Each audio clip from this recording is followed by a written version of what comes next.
Yeah, in this session, we will try to understand the various practices that are followed for determination of economic capital, probably the various measures that are there, various ways in which risk is computed or aggregated across the organization, or the inputs that go as a part of economic capital calculation models.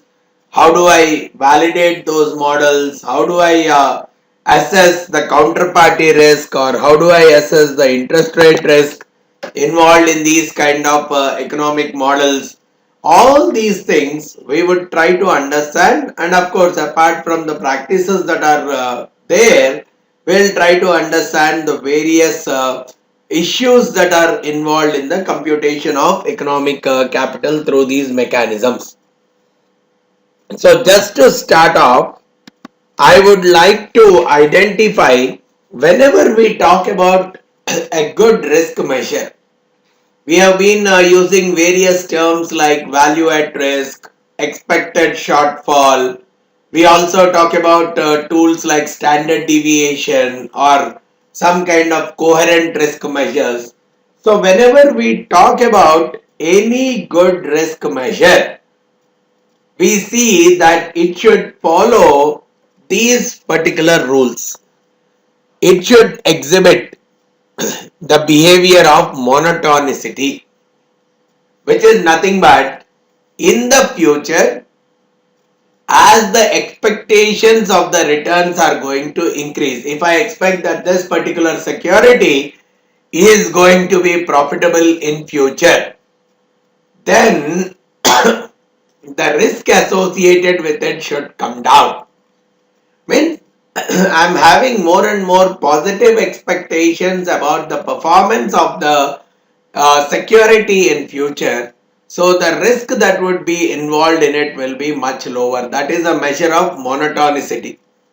Then we talk about a principle of subadditivity where probably if I am considering two securities A and B and I am combining them into a portfolio in some combination A plus B, the risks of individual assets versus the risk of the portfolio. If I am looking at these two things, the combination risk, whatever the risk measure is, I can talk about standard deviation, I can talk about VAR. Whatever is the risk measure, the combination for a portfolio, the combined risk should be less than the sum of the individual independent risks. So that is the behavior of subadditivity. And the important point relating to the subadditivity is the VAR, value at risk. Value at risk does not exhibit the subadditivity kind of a phenomenon. Means if there might be a possibility that the portfolio value at risk is higher than the sum of the two individual value at risks also. So that may not be a good risk measure from that dimension because it does not have a subadditivity kind of a principle.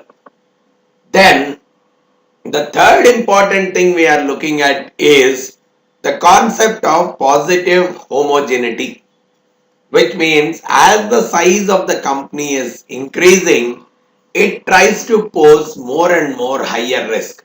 So the company or a portfolio, as the size is increasing, some kind of liquidity is, so the risk also should keep increasing with the size.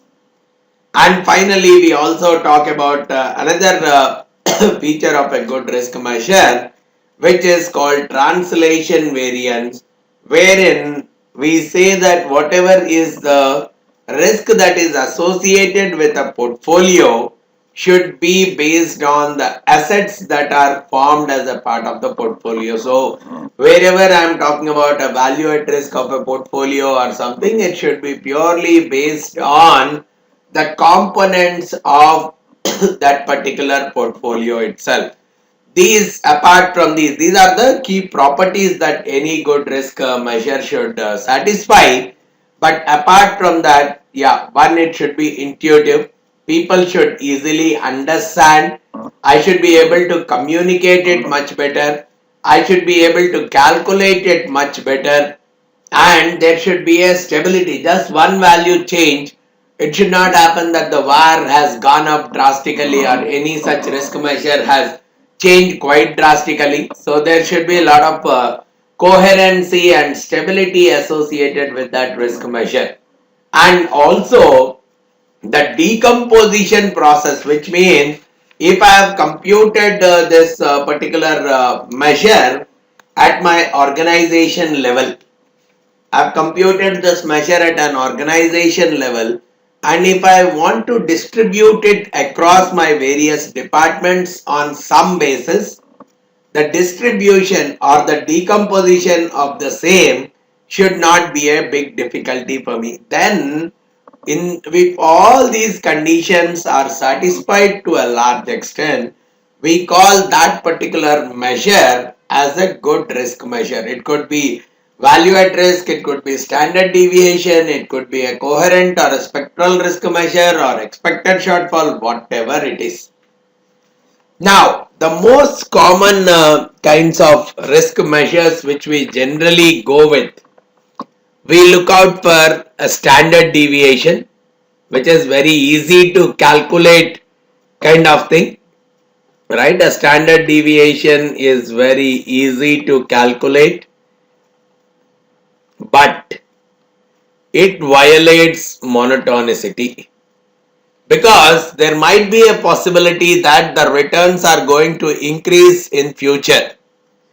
If for a security, if the returns are going to increase in future, it may very well increase the risk also. It may not decrease the risk at all, because the deviation from the current numbers are going to be much higher. So the standard deviation can even go up. Because of that reason, the monotonicity is completely violated by standard deviation, and it is not stable because it depends heavily on the loss distribution. Almost all the risk measures have this limitation.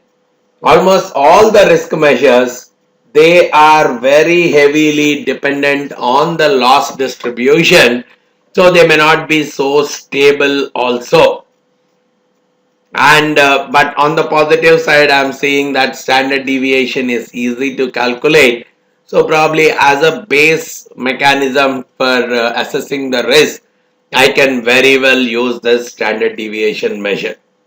But when we talk about value at risk, of course, today the buzzword, right? People keep talking entirely about value at risk. There is a mechanism. We have discussed about the ways the value of risk is presented. 1% daily VAR is equal to 500 bucks, which means there is a 1% chance that on a daily basis my loss would be more than 500 bucks. So that is what is the way we are defining the value at risk. One positive side is, yeah, probably by now people became comfortable in terms of understanding the conceptual aspects of it. So wherever the absolute loss need to be mentioned, absolute risk, and not in terms of comparison purposes and all, wherever I would like to look at the absolute risk computation, people are using the VAR quite comfortably. But as I have informed earlier itself, it violates the sub-additivity kind of a principle. Means there is a possibility that a portfolio VAR could be much more than the sum of the independent securities value at risk. So that way the sub-additivity principle is getting violated with respect to VAR. Then when I am looking at the expected shortfall, even this has a problem with respect to stability. It may be dependent on the loss distribution itself. And the biggest problem is interpretation becomes very difficult. Very because as a typical mechanism itself, if this is the VAR, expected shortfall talks about, okay, if this is your possible, if the losses beyond this is what is your 5% VAR, then what is the expected loss in this? So the expectation, which is the weighted average probability multiplied by these losses, is what we call as the expected loss. So expected shortfall is very difficult to communicate, right? It's not that easy to explain or communicate to the management. So that is where the problem comes up. So the interpretation aspect of it, when do I say it is high, when do I say it is low, these kind of things are probably comparison with the target for a bank. All these things become more and more difficult with respect to the expected shortfall. Then similarly, when we are talking about a spectral risk measure, it's more and more an improvement over the expected shortfall itself, which means the difficulty in comprehending the spectral risk measure is even more complicated compared to an expected shortfall. So from that dimension, it's very difficult to use a spectral or a coherent, fully coherent kind of a risk measure, because not just this tail, all this, there is a weighted average being applied to finally find out what is the risk involved in the process, and it is more and more specific to the risk taking of each of the individual. So obviously we see that this kind of a mechanism is not generally used in practice. And as I mentioned, most of the most of the risk measures that we are currently using, they are bound to have a loss of stability, and the important thing is, see, it all depends on for what purpose I am using the risk measure. If the purpose is to compute absolute risk and risk versus return or some such kind of stuff, then probably VAR is a good tool. But generally, if my intention is to find out how much of capital needs to be set aside, from a capital setting aside perspective, it's better to use an expected shortfall, because it is telling me in dollars that my average loss is going to be something like this. So it adds more and more benefit. So where though it is easy to communicate, based on the benefit, that based on the purpose that we are using these measures from, we have to use it accordingly. And coming to the other side, to the regulatory aspect of economic capital, the thing is, the regulators have not specified any kind of preferences regarding the usage of VAR or expected shortfall or any other measure. The only thing is, from a bank's perspective, there should be a consistency between the usage of models.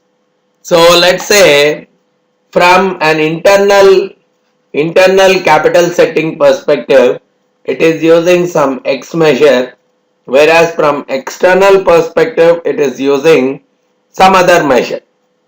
Now there should be a proper interconnection that is being established between these two measures. Otherwise this is going to create a problem. So what these regulators simply say is, in case you are following different measures for internal and external purposes, make sure there is some kind of relationship that is present in between them. So we see that there are huge number of challenges that are involved with respect to coming out with proper risk measure and using that risk measure for all decisions. So it can very clearly be assumed that there is no one single risk measure which can try to address all the scenarios and which can be used universally in all the contexts. So different risk measures have different benefits and different limitations in different conditions, and as a risk analyst we typically need to understand the benefits as well as limitations and where to use each kind of risk measure, right? Now let's move on to the next important aspect with respect to the economic capital. When we are before we define or before we compute the economic capital, the first thing is we need to understand the risk measures and the challenges that are involved in them. Now I am looking at the risk aggregation. Basically, you are talking about, now I have come out with risk measures separately for each department or separately for each type of risk. Now, how do I aggregate all of them and come up with one single measure for the entire firm? So that is what we call as a measure of risk aggregation. Let's look at that aspect. So when we talk about risk aggregation, basically the process is all about identifying the various types of risks and combining them. That is what we typically call as risk aggregation. So different companies or different firms identify the risk types differently. There may not be a consistency. Probably some companies may say we have market risk, credit risk, operation risk. Whereas someone might say, no, we have market risk, credit risk, operations risk, liquidity risk, reputation risk, and we'll talk about various other kind of categories. So, the classification of the risk itself, probably business risk. So, the classification of the risk itself may be a very difficult thing or maybe a challenging aspect altogether. And there might be a possibility of overlap. Probably one particular item, it may be a part of market risk as well as a part of credit risk. Now, where should I classify? So, in general, though there is a lot of overlap, people try to classify them into one of the typical mechanisms, either as the market risk or credit risk. Even from that perspective, also, there could be a possibility of error getting creeped up. So, when we typically look at even the individual level risk measures, sometimes people calculate it based on the risk type level. Means, okay, what is the total market risk, what is the total the credit risk. So on a risk type level, people try to do the classification, or sometimes they try to do the individual risks at a unit, business unit level.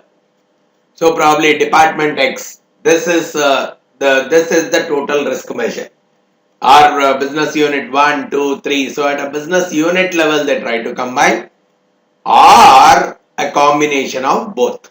So again, here also the challenge is on what basis the banks are creating the risk classification and then combining them, because the consistency does not exist in the process. Neither the Basel norms or nor any other practices suggest a uniformity in this process. So generally what we see is, whenever we are doing any kind of aggregation, we will focus on the three major aspects. For the aggregation part, we are focusing on the three major aspects, one being a risk metrics, which is how do I quantify the risk? Probably what risk measure I am using. Do I need to go with value at risk, or am I going with expected shortfall? What is the risk metric I am going with? That is one thing. Second, what is the confidence level involved in my aggregation? because different loss distributions have different shapes. Probably I can think of a loss distribution which is having a log normal behavior, or sometimes people talk about a loss distribution following a GPD, generalized Pareto distribution, or we talk about extreme value theory where I assume that a Weibull distribution or some other distribution can be linked up with my model. So depending on the confidence level, depending on the shape, the confidence level comes into picture. So what is the level of consistency that I'm looking forward for my aggregation behavior? Even that thing I need to look at. And one is the time horizon. Basically, if I'm see, generally there is a possibility that I collect the data from the historical and different time periods for different purposes. Probably when I look at my investments, last 1 year data I might have collected, but when I'm looking at my credit risk, I might have assessed it based on the last 2 years data, or for operations only last 3 months or 6 months data I might have collected. So how do I integrate all these things? See, the thing is, for risk metrics, there could be different metrics that are used for different kinds of purposes, different confidence levels being used across the different risks or risk types or business unit types, and at the same time the data that has been used for analysis purposes could be different across the different periods. So the aggregation method is completely different. Apart from the data, even the mechanism that is used for aggregation across the various risk types, even that is having a lot of differences, because we see people can use various aggregation methods to typically find out what is the total amount that is at risk, or what is the total capital that needs to be set aside for addressing the risk. So from that dimension we are talking about right from a very basic mechanism, simple summation means for each individual risk type or individual business unit you find out a risk measure. So risk measure 1, which is, let's say, for market risk measure 2 is for credit risk. Now you add up these two things simply and say this is what is your total amount that is at risk, or this is what is the aggregated risk across the firm. So here the point is, it is not differentiating by any risk type. It's a plain addition of the various risks. So there is no specific weightage or additional weightage given to any kind of a risk type.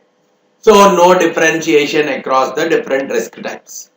And even it is doing a simple addition, means the correlation or anything that is existing between the various risk types, that is also not getting considered, because if the correlation is different, probably my risk can either come down drastically or come down by a marginal amount. So it is not considering any kind of correlations between the various risk types or between the various business units. So nothing is getting considered. And any kind of issues with respect to confidence levels or time horizons or these kind of things, it is simply ignoring all of them. That's a straightforward kind of a measure, easy to calculate, but it is struggling from these kind of limitations. And then a slightly better method over the simple sum method is what we call as a constant diversification method. So I add up first of all. Okay, RM1 market risk, measure of market risk, measure of credit risk, measure of operations risk.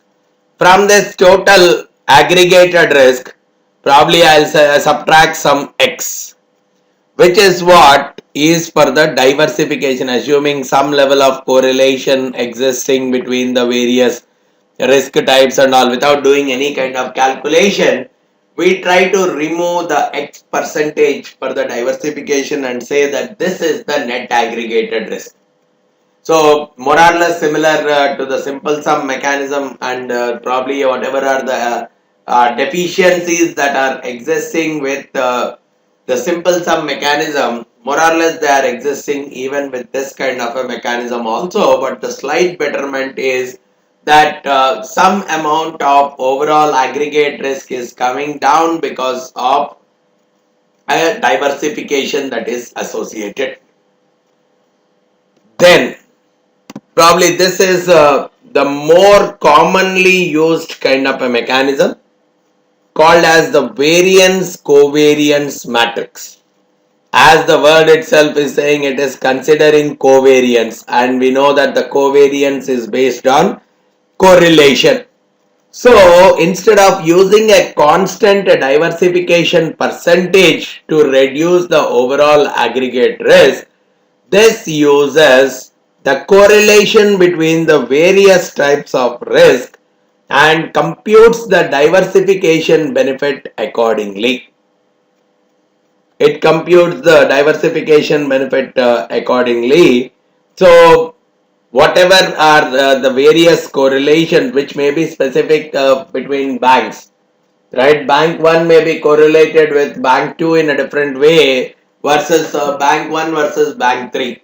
So the whatever is the interbank correlations or between the various risk type correlation, they are all considered and the diversification benefit is computed accordingly. But the biggest problem lies with getting these correlations itself. What data, how long I have to compute, consider the data, at what frequency, what time period I need to look out for the data.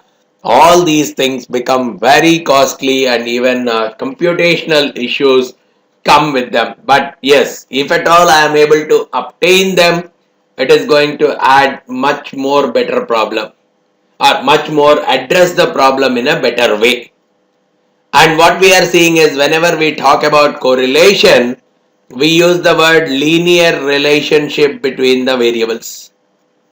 Now, if at all the various risks follow a non-linear kind of a relationship, or my distributions are more and more skewed or non-normal kind of stuff, it's not that easy to compute the aggregate risk, especially when there is a linear relationship that is existing between the various risk types, and each risk type is following a kind of a normal distribution. Then probably using this variance covariance matrix to identify the diversification benefit and then finding out the aggregate risk measure is more and more appropriate. But the one key point that comes out here is this is used by majority of the banks compared to various other methods. This is one of the most common approaches that are used by the bank. But the problem is they don't rely too much on internal data, because most of the internal data may not be available, or even if it is available may not be sufficient enough for computation. So there is a lot of external data which could be in the form of expert judgment. So whatever the data that is coming based on expert judgment is typically used to find out the inter-risk correlations, and then finding out the diversification benefit from where risk aggregation can very well be done. And in some cases, what people tend to do is, let's say if there are 20 different risk types,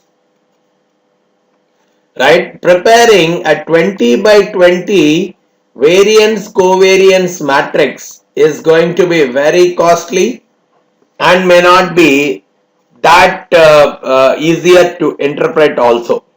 So sometimes what people do is they try to reduce this 20 by 20 matrix probably to 4 by 4 kind of a matrix, and by combining the various risks, by simply combining the risks and prepare a kind of a very small dimensional kind of a matrix. Variance covariance matrix size comes down drastically by doing simple aggregations between the various risks. That is where the problem comes up. Okay, you are simply aggregating a few risks, but are you considering the correlations that are existing between the various risks? So which means that the whatever the various items that you are aggregating, they are non-homogeneous, which means there could be some level of correlation that is existing between them. May not be a perfect correlation, but some kind of correlation might exist between them. So you cannot directly assess the quality of those kind of data. So that is where a 20 by 20 reduced to 4 by 4 could create a large amount of data quality kind of issues, which could come out as one more problem with the covariance matrix method of risk aggregation. Then one more dimension which we are looking at for risk aggregation is the Coppola kind of a method. We have when we look at a Coppola kind of a method, so even though especially this works well when we talk about the dependencies between the various risks or kind of correlations exist between the various risks. What we say is, okay, if I'm talking about risk 1, risk 2, risk 3, there might be some kind of interdependency between R1, R2, R2, R3, all three. There could be different kinds of interrelationships that are existing between them. So what we are saying is, find out the marginal probabilities. Okay, what is the probability associated with R1, with R2, with R3? And find out the equations, probability of functions, marginal probabilities associated with R1, R2, R3, and find out a joint probability distribution of all these things. So I can create a Coppola function which is a joint distribution of R1, R2 and R3, and depending on what is the distribution that we are expecting this to follow, generally if I am expecting this to follow a normal distribution, we use some kind of Gaussian Coppola or a normal distributed Coppola. Otherwise I can go with a t-statistic Coppola, any of these things wherein I can find out the marginal distributions of each of the risks separately and then combining them into a Coppola function to try to assess the kind of interrelationships that are existing between them. So here the problem is identifying the parameters or the various input requirements, right? Finding out R1, P of R1, P of R2, identifying the various input requirements and then finding out the appropriate parameters or the distributions associated with each one of them is very difficult. So validation becomes a very big issue with respect to the usage of Coppolas and the joint distribution building, because we are talking about a joint probability distribution using the three marginal probabilities. So building of that joint distribution function is also very difficult, and hence the risk aggregation using this mechanism goes slightly at a take. And the other mechanism that is being discussed here is a full modeling approach. So you identify all the risk drivers 1, 2, 3, R1, R2, R3, various risk drivers, simulate all of them based on whatever the distribution you are assuming to each one of them. You generate the values associated with each of these distributions. Based on the assumptions, identify all the risk drivers for all the types of risk. For market risk, what are the various risk drivers? For credit risk, what are the various risk drivers? So identify all these risks and based on that identification, find out what could be the values to each one of them and then create a simulation, simulate all the original values, and then probably do the aggregation or probably understand what is the distribution of the aggregated scenario, and based on that use the model for the computation of your risk, for the aggregation of the risk. So here also the inputs which you have to give to each one of the risk drivers or probably the aggregation mechanism that you are using, and simulation is heavily dependent on IT. So depending on the effectiveness of the systems that are available, or probably the effectiveness of the time that is available, all these are contributing as a challenge in doing the risk aggregation using this full modeling kind of an approach.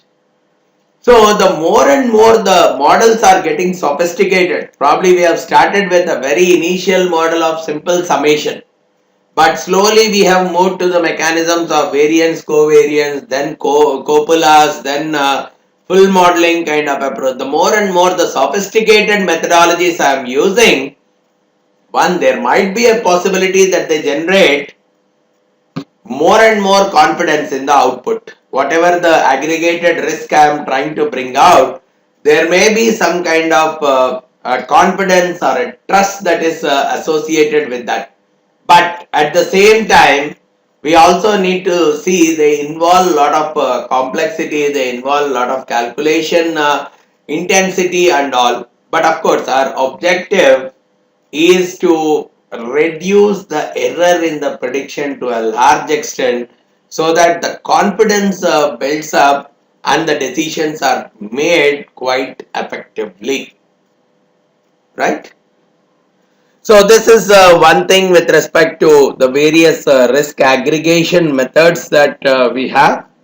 Then we also like to look at the next important aspect with respect to the economic capital computation, wherein once we have created some kind of a model, what are the various mechanisms that are available to validate the model, and what are the key challenges that are involved in the validation processes. So whenever we talk about an economic model, one thing we need to understand is it's actually a distribution. It's not one single value. We talk about probably, okay, the 95% confidence interval for the economic model is this to this. So it's not one single predicted value, right? It's more of it's based on a distribution. So it's not a target value kind of stuff. More and more on the lines with a VAR model itself. VAR also is more of a distribution. We talk about 95% confidence interval for the VAR, for the 90% VAR, or for the 95% VAR, right? For the 5% VAR, we can also build a 95% confidence interval around it, right? So the same process we associate with the economic capital also. We can build a 95% confidence interval for the economic capital also, but once the mechanism is being built, once the economic capital model is being constructed, it needs to be validated. So from a validation dimension, we'll try to look at a qualitative validation versus a quantitative validation. So when I'm talking about qualitative, it could start right from the review of the documents, because see, you look at it as a model. Model means there is some kind of software development or some kind of algorithmic development kind of a process that is involved in it. So whenever we are talking about a qualitative review, identify the requirements document or probably the design document, right? And some kind of the development or the coding that has been done I did interact with the developers. You really go through what is the algorithm or what is the logic they have used for developing the economic model. Go through the documentation and the logic part of that particular model that is being used. And here, what all risk drivers are being considered by the model, and probably in the documentation something might be correct, but when it has gone into calculations there might be some kind of issues behind it. So whatever the mathematics that has gone into the calculations, assessing what is the accuracy associated with it is always a challenge, because here we are not doing the calculations and all, we are only doing a qualitative kind of a review just by going through the various documents or reviewing the codes or something like that. Then we can also look at from a system implementation perspective. Just take randomly some set of data and perform the user acceptance testing. It's basically like before going live, perform a test environment. Create a test environment wherein you have some input data, some simulated or randomly generated or some test kind of input data. You give that to the system, compute the output and check out for the consistency of the output that is given by the model.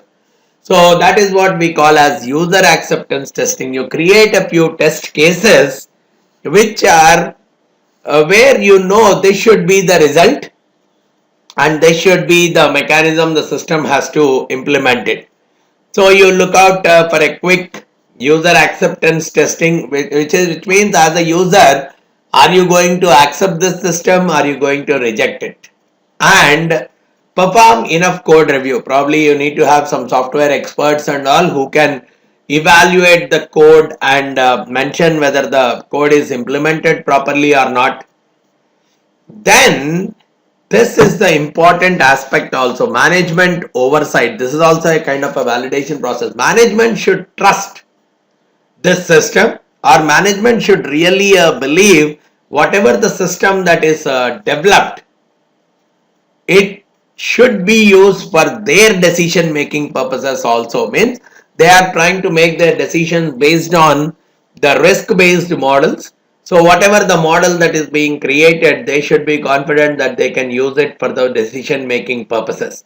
So that is where the challenge is, making the convincing the management that this model can quite comfortably use for making their decisions, because it is incorporating various forms of risk. So taking that into confidence is a very big challenge.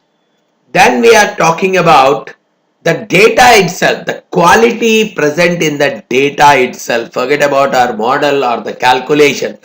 Whatever the data that we are getting or taking as an input to build the model, I have to ensure that the data itself is accurate and reflecting the current environment. Otherwise, whatever the model that we have built is not going to solve any kind of purpose. So various data quality checks have to be done on the data, especially some kind of transactions, right? Whatever the actual transaction performed was something different, and what got entered into our system could be something different. So on a random basis or on a sample basis, doing a quick data quality check is also one of the important things as a part of the review process. And probably performing something on the sensitivity testing, try changing out the correlations between the various risks, or probably change the tail based parameters like your tau kind of parameters, or any shape parameters, change the shape parameter a little bit and see what is the impact that this model is giving to your output. Change some kind of crucial assumptions that we have considered as a part of the building of the model. So changing a little bit of or changing one assumption at a time by a small amount and testing out its impact on the output will definitely be a value addition as a part of the validation of the models. And similarly, probably the input parameters, when whatever we are giving correlations and all, we just want to check them out whether they are reflecting the reality or not.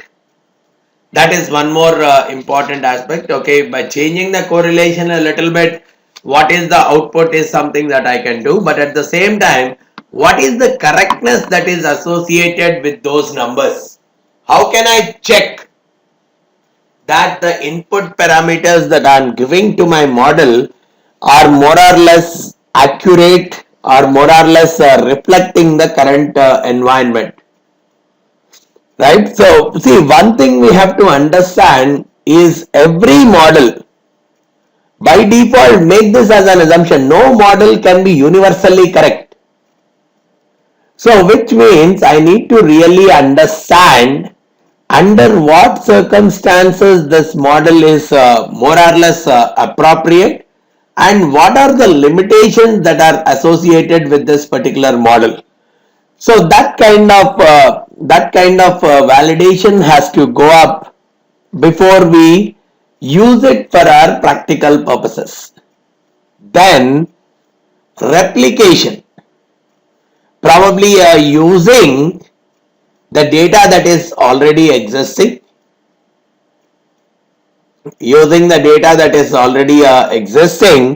you try to rerun the model and see to whatever extent the output gets generated changes. So we are trying to replicate using the reality data that is present in the bank or a financial institution, see the accuracy of the model. The other thing is a benchmarking. Most commonly, typically people use it. Benchmarking is, as we know, we can compare whatever the output that is generated by our model. I'll try to compare it with some standard, external standard or any other model, probably my competitor's model or the model which I have developed in the last year. So I'll try to compare whatever, let's say I'm computing the value at risk. Now what I'll try to see is, okay, for this kind of an industry, what is the typical value at risk? So some kind of a standard benchmark, or I will set my competitors' numbers as my benchmark.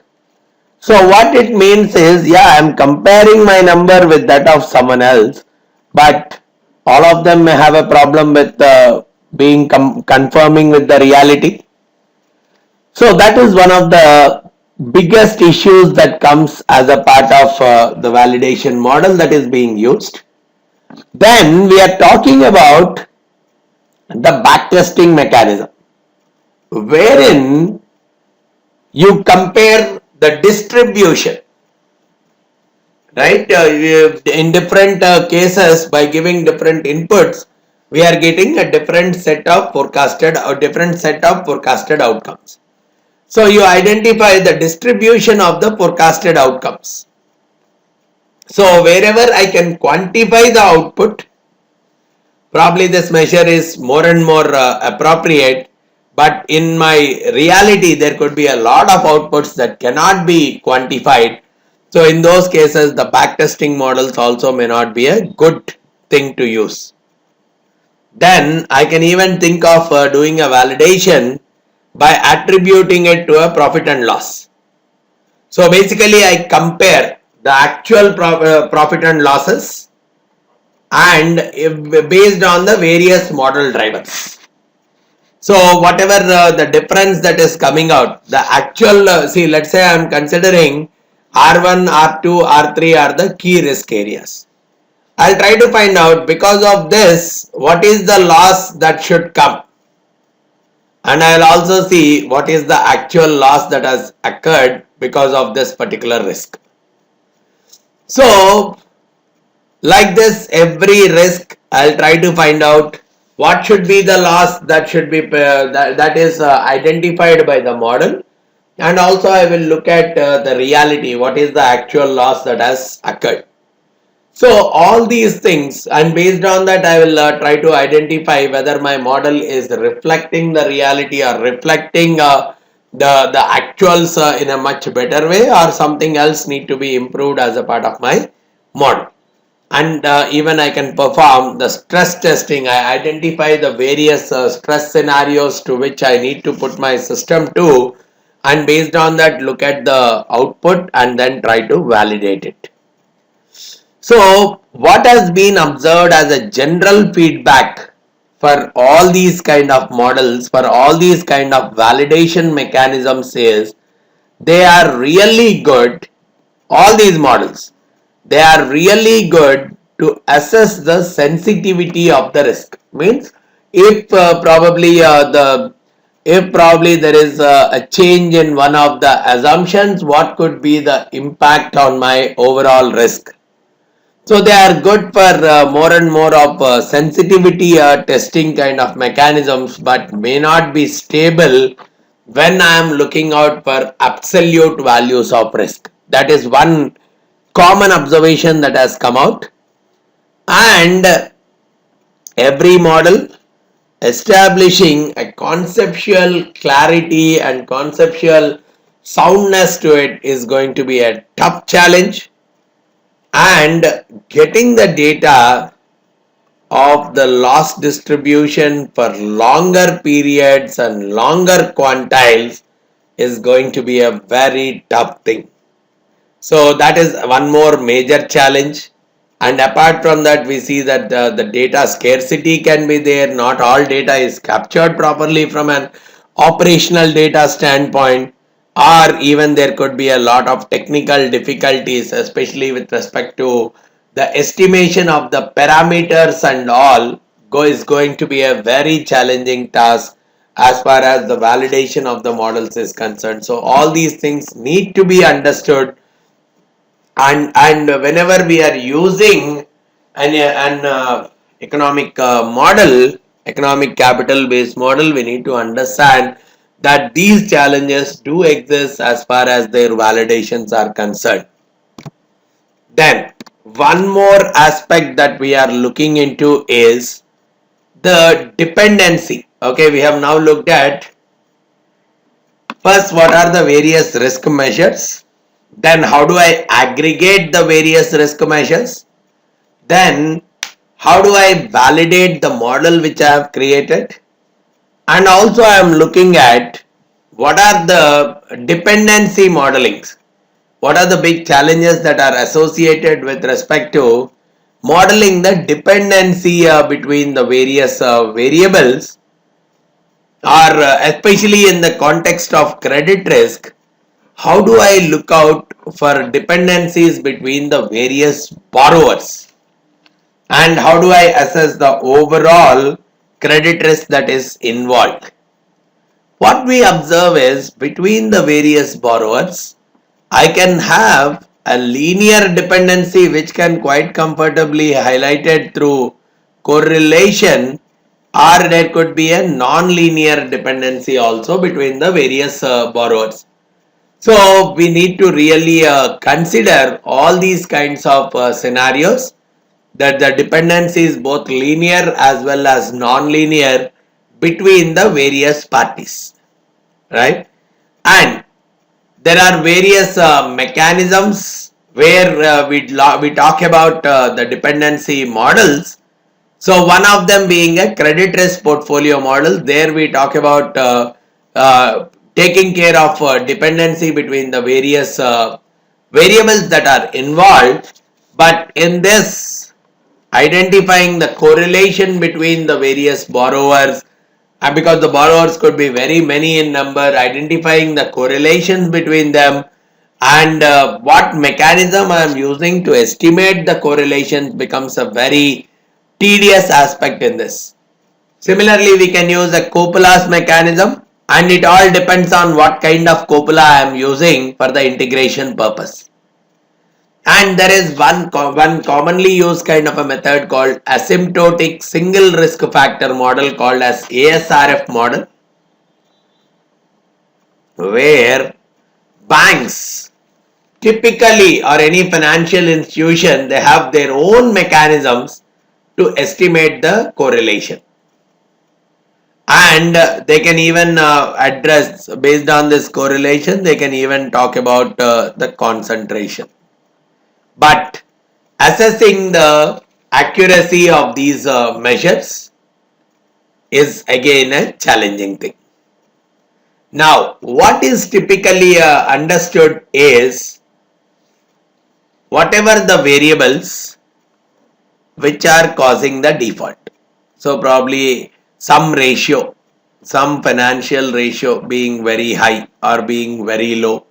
These could be various variables that could drive a particular company to default. So, what people have understood is, or even today, what people are going ahead with is, they are assuming that these ratios or whatever the input parameters which are driving the default, they are normally distributed, which is a big violation as far as the current, as far as the risk scenario is concerned. Wherever the ratio is abnormally high or abnormally low, or probably that variable is not in a very limited normal range, there only we are seeing something going more and more towards default. So whatever the assumption that is being made, that whatever all the variables that are leading to default, they are normally distributed. That's going to be a big challenge. And it's very it's not very it's not very realistic to assume that the correlations are going to be stable forever. So we are assuming the correlation changes with time. That is what we were. That is what we talk about. Probably I can use the EWMM approach or a Garsh kind of an approach to model the correlations with time. So that area requires an addressing. And when we talk about a proper credit risk model that is getting developed, we also talk about the correlation between the probability of default and the loss given default. So probably with the time, we can try to identify the dependency between the probability of default and the loss given default. But in reality, proper combination or proper correlation assessment between these two things is becoming very difficult. I mean, in very few models we could see the correlation between the probability of default and loss given default captured properly. See, sometimes theoretically also we may say, if the chance of default is going to be very high, there is a possibility that your loss given default also is going to be very high, and vice versa. Mean these two cannot be modeled independently, whereas in most of the systems we see that these two are modeled independently, which means the credit risk is not taken care of properly, and at the same time the volatility in the loss given default, right, probably based on the economic scenario. When the economy is doing well, it might be possible that your loss given default will be much lesser, and the economy doing badly, the loss given default also could be much higher. So even this kind of volatility with respect to loss given default needs to be taken care into the model. So those kind of things, because of lack of working out on those things, it is understood that the estimates of the economic capital come underestimated. The estimates of the economic capital go underestimated. So the business cycle, depending on whether there is a recession or a boom in the economy, all those things need to be considered, because the relationships change, the dependencies between the various aspects change based on the business cycle also. So whatever the assumptions that we are using to generate the correlation between the borrowers or between probability of default and the loss given default, they need to be verified with the documentation that is provided as a part of Basel II norms. because the estimating correlations and the dependencies between the variables today is forming one of the key drivers in terms of assessing the risk and even determining the risk based capital. So if our estimates relating to the correlation are faulty, there is a big chance that the portfolio credit risk measurement becomes a big issue.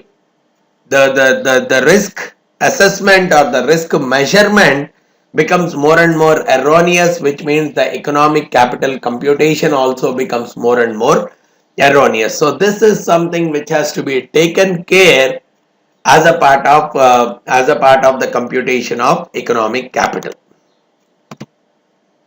And one more dimension that we are trying to look at is, so the earlier dimension was with respect to the credit risk. Now what all should I look at with respect to the counterparty credit risk? All we are looking at is, when I am talking about a counterparty risk, we are talking about this party could have got into a few buy side transactions and a few sell transactions, and for various derivative instruments. So these are the various exposures are probably with the same firm, some X. I might be having a few sell transactions, few buy transactions, means few long positions, few short positions. So this is my total exposure to this particular counterparty. So probably this could be for one kind of business, this could be for another business, this could be for another business, for various purposes.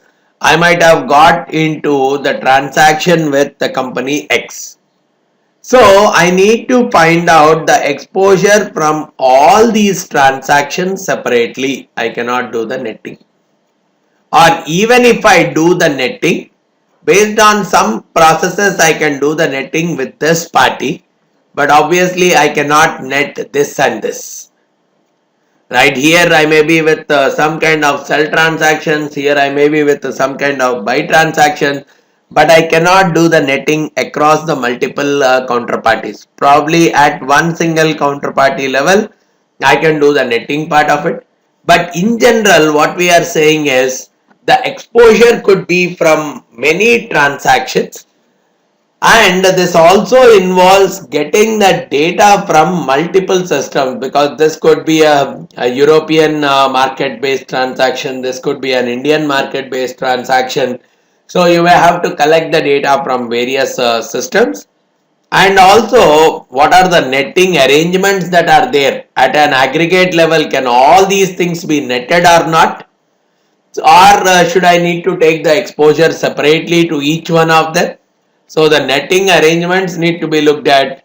Also, whatever the collateral that is being used, what is the worthiness of the collateral, and these arrangements could be for multiple time periods. If it may not be for the next 3 months, probably for multiple time periods, 6 months, 1 year. Some of them may be for 3 months, some of them may be for 6, some of them may be for 1 year. So these are more and more like different exposures may be maturing in different periods of time, which means my risk assessment also should be across a time horizon and not one single independent measure. So that is where what we could see is there could be challenges with respect to the market risk, with respect to the credit risk, or with respect to the change in the correlation. Probably when we talk about wrong way risk, we talk about correlation change or a correlation breakdown that is occurring. So when we talk about market risk, I have issues with respect to computing the exposure at default. What are we talking from this dimension?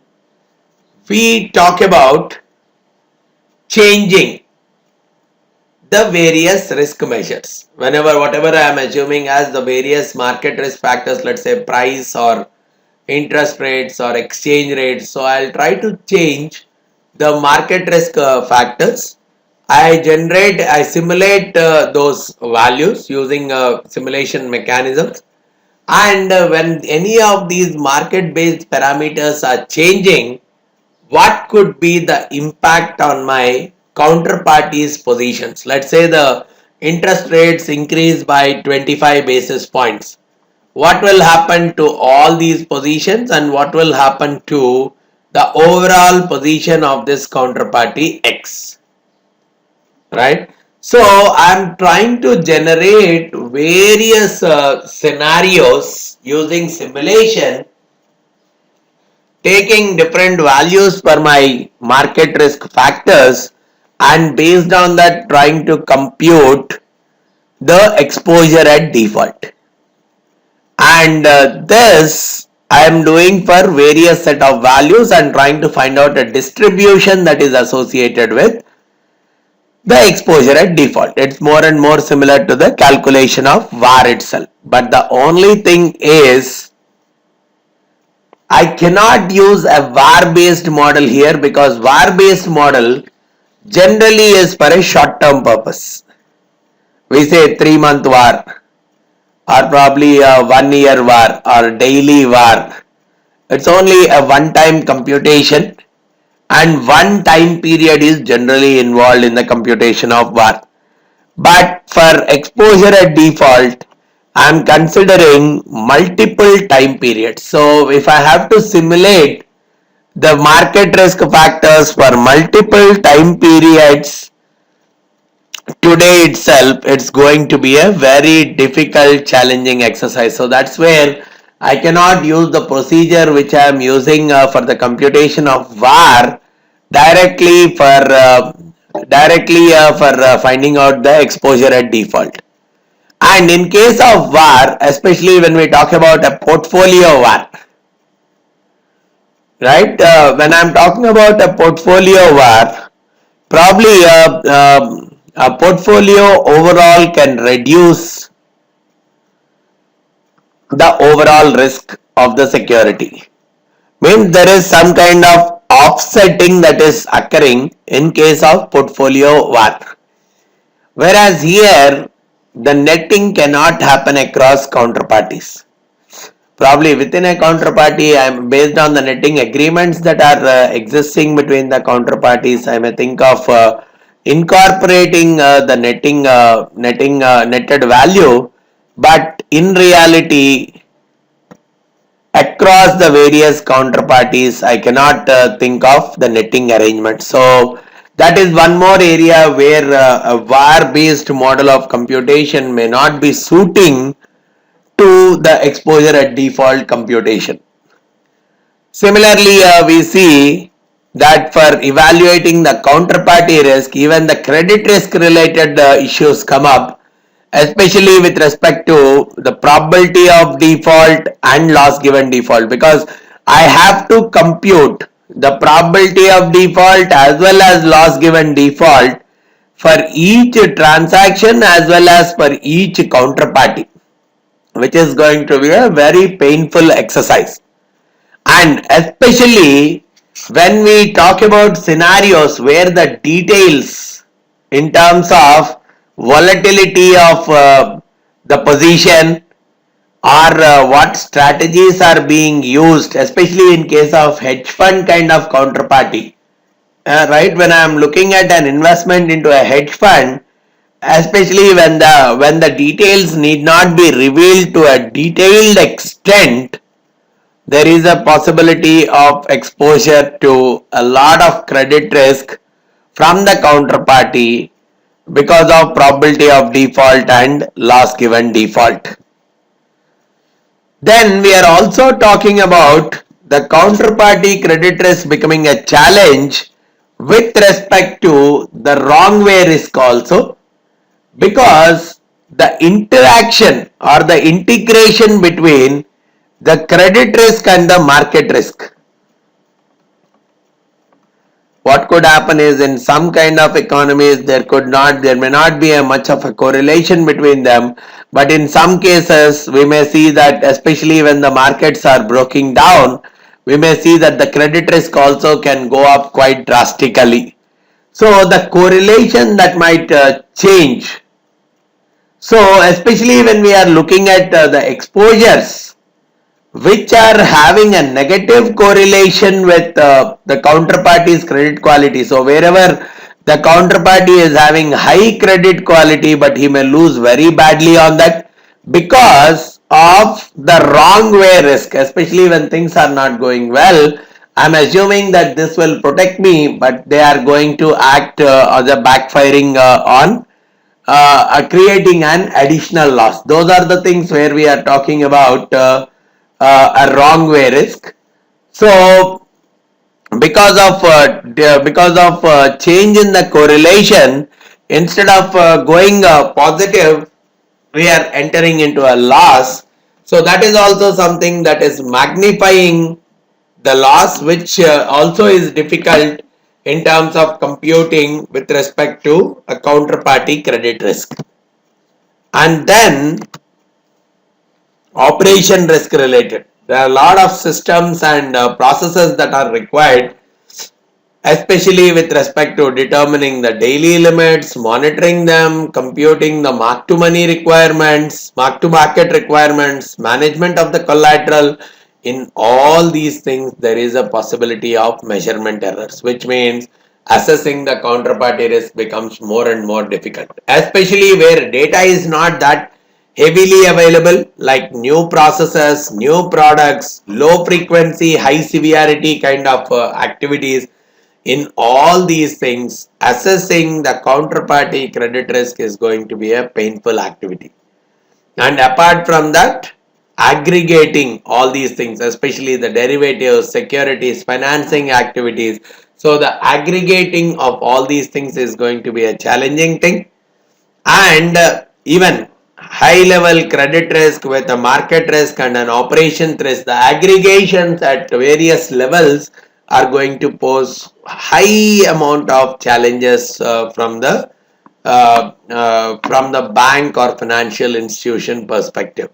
And even when we talk about the risk decomposition, okay, overall organization level, this is the counterparty credit risk. Now how much should I allocate to each of my counterparties?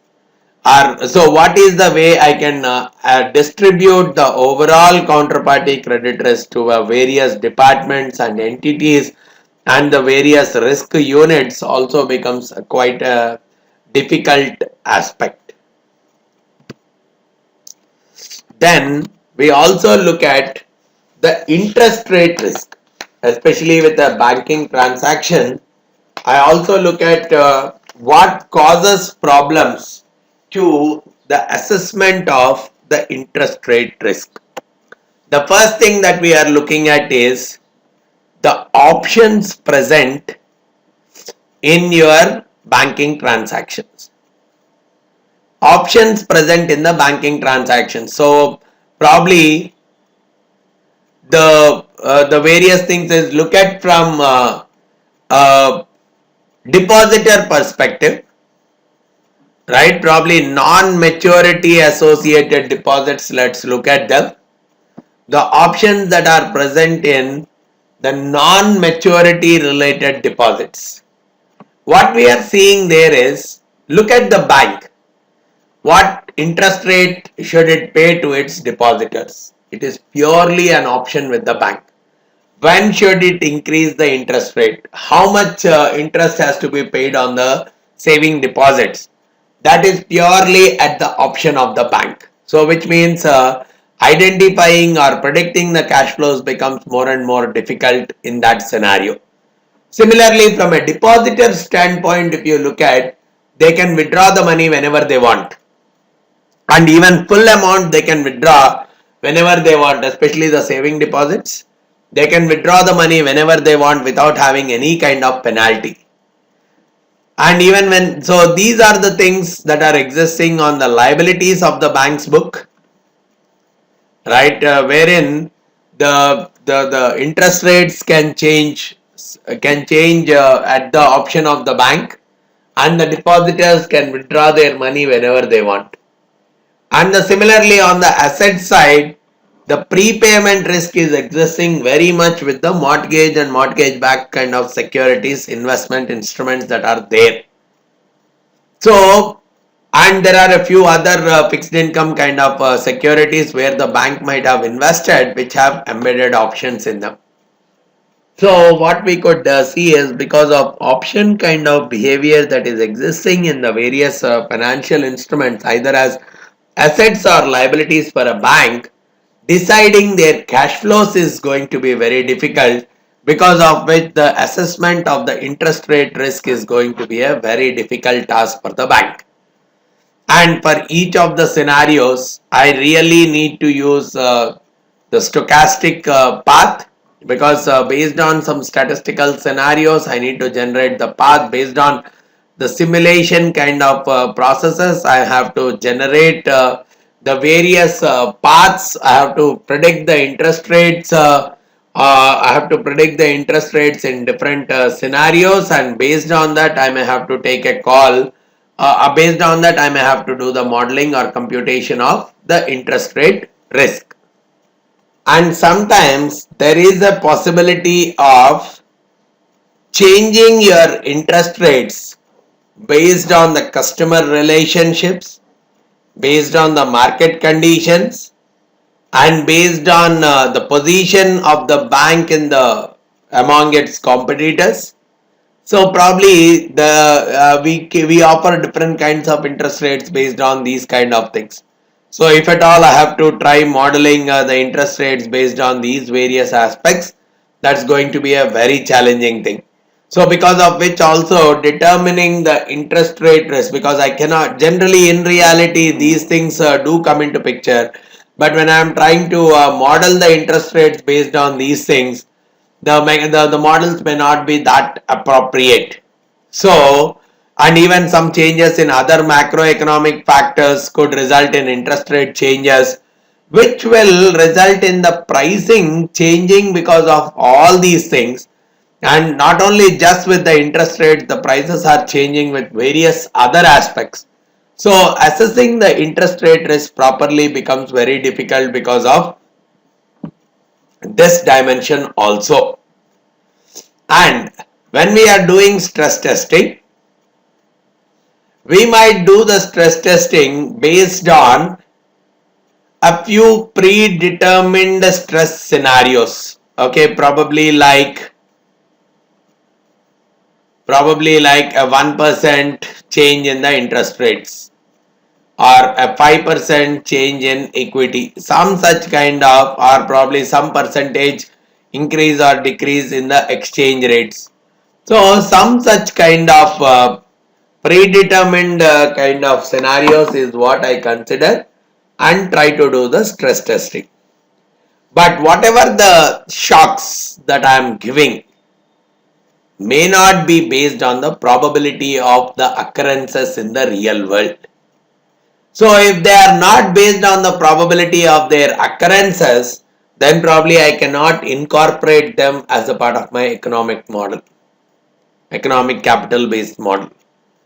And I really need to see what is the kind of sensitivity they have with the current economic environment. Probably today we are in a booming phase, and in a booming phase I cannot think of probably the equity market falling by 4% in one single day.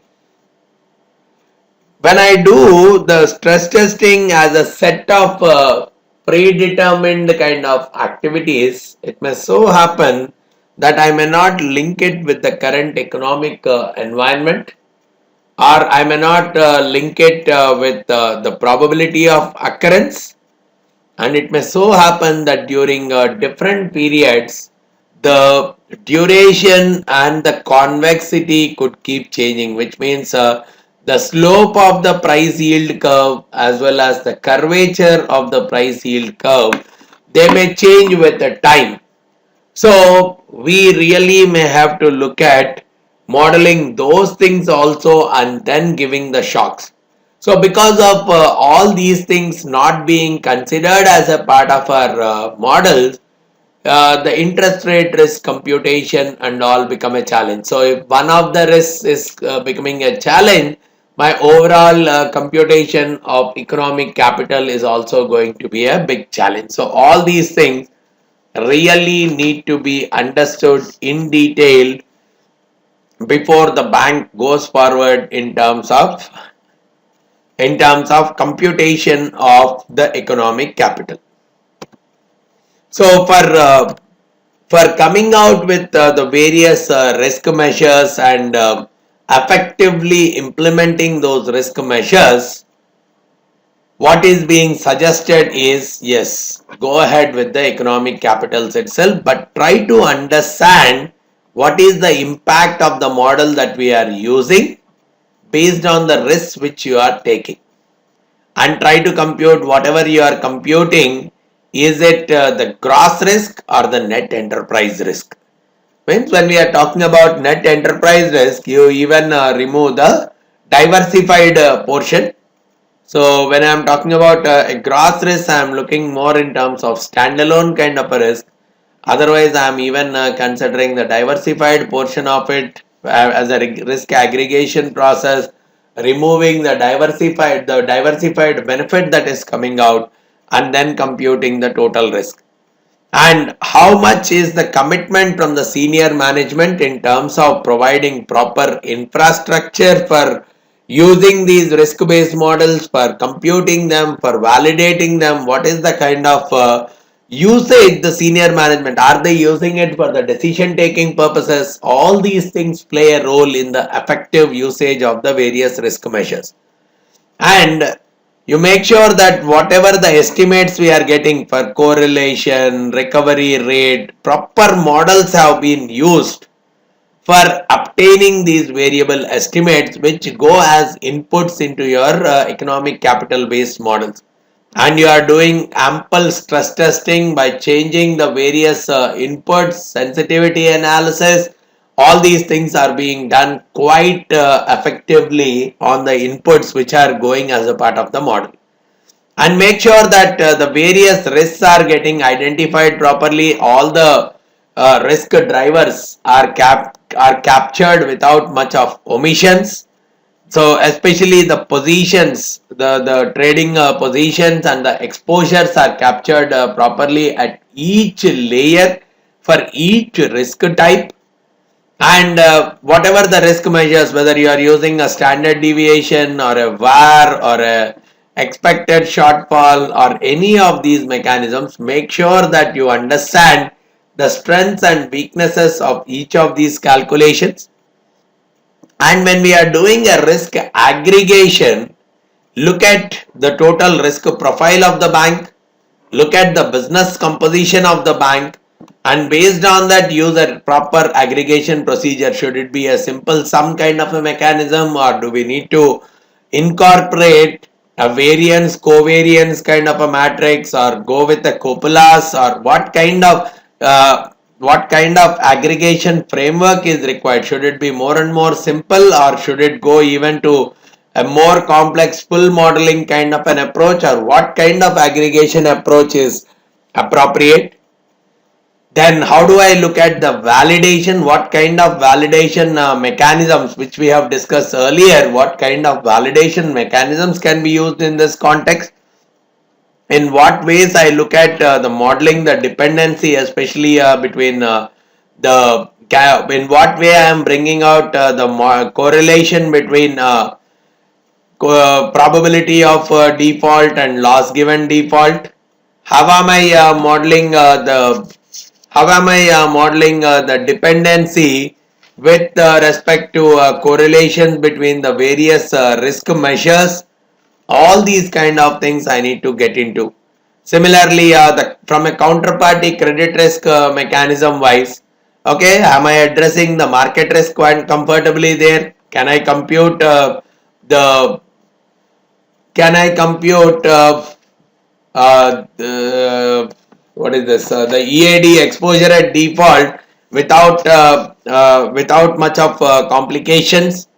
And similarly, can I look at the relationship between PD and LGD? or operational risk related things. All these things need to be considered. So choosing appropriate measures for counterparty credit risk, and even the interest rate bank interest rate risk measurement, as we have seen earlier.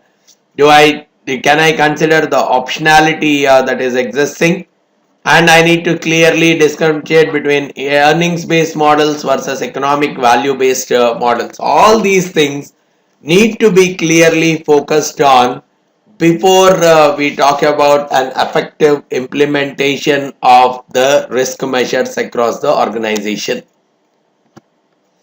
Then the usage of economic capital in multiple dimensions or multiple fields.